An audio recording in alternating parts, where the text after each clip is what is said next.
چیزی که تو این ویدیو میخوام راجبش صحبت بکنم بیشتر یه سری چیزا از دغدغه هایی که دارمه راجب این که چقدر ما تو زندگی داریم فکر میکنیم که پروداکتیو باشیم، یعنی چقدر فکر میکنیم که تو همه چیز باید بیشترین بهره رو ببریم توی کمترین زمان.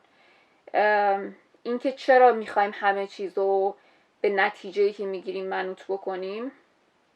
مطمئنا نتیجه خیلی مهمه، ولی اینکه ارزش آدم‌ها و یا ارزش خودمون رو فقط میذاریم صرفا روی اون نتیجه‌ای که آدم میخواد بگیره، چقدر این کار باعث ایجاد اضطراب توی آدم شده و چقدر این اضطراب رو من خودم تو زندگیم تجربه کردم.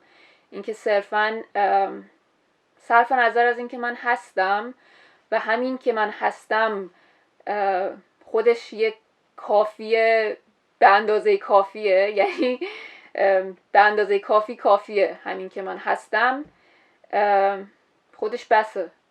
و چرا باید فکر بکنم که حتما باید یه کار خاصی یا یه کار خارق‌العاده‌ای یا یه نتیجه فوق‌العاده‌ای بگیرم تا بعد اون حس کافی بودن بهم دست بده، و چرا باید حس کافی بودنم رو برای شرط بذارم که منوط به یه نتیجه خاصی باشه.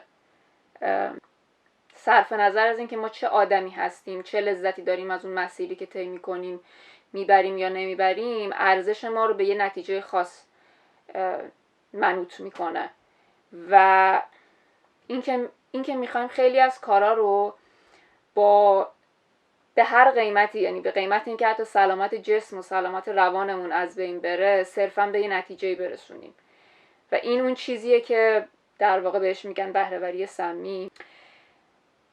و یه چیز دیگه اینه که مثلا یه حسی داریم که اگه یه روزی هیچ کاری نکنیم، اصلا هیچ کاری نکنیم چی میشه؟ چرا باید فکر بکنیم که تنبلیم؟ چرا چه اشکالی داره آدم یه روزی اصلا هیچ کاری نکنه، فقط استراحت کنه؟ ببین هیچ کاری نکردن به این معنی که بشینیم مثلا بریم تو اینستاگرام بچرخیم یا بشینیم تلویزیون نگاه کنیم نیست. هیچ کاری نکردن یعنی واقعا آدم هیچ کاری نکنه، یعنی حداقل نمیدونم 5 دقیقه در روز، نمیتونم عدد بگم چون این تایم یه چیز نسبیه و برای هر کسی فرق میکنه، ولی به خود من خیلی از وقتو کمک میکنه که یه روزایی اصلا ممکنه یه روز از صبح تا شب واقعا هیچ کاری نکنم.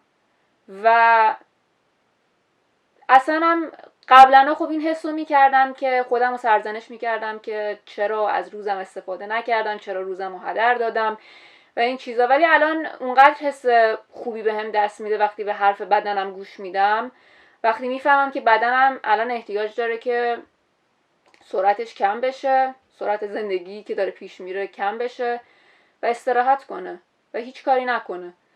و خیلی حس خوبی بهم میده و اگر بخوام واقعا بگم روز بعدش، اگه بخوام واقعا مفهوم پروداکتیو بودن رو به کار ببرم، اونقدر پروداکتیو میشم به معنی واقعی کلمه، اونقدر بهره وریم بیشتر میشه، اونقدر میتونم تو زمان کمتری کارامو انجام بدم که اصلا بدون هیچ استرس و فشاری و صرفا فقط به خاطر اون که یه تایمی رو هیچ کاری نکردم و به بدنم استراحت دادم.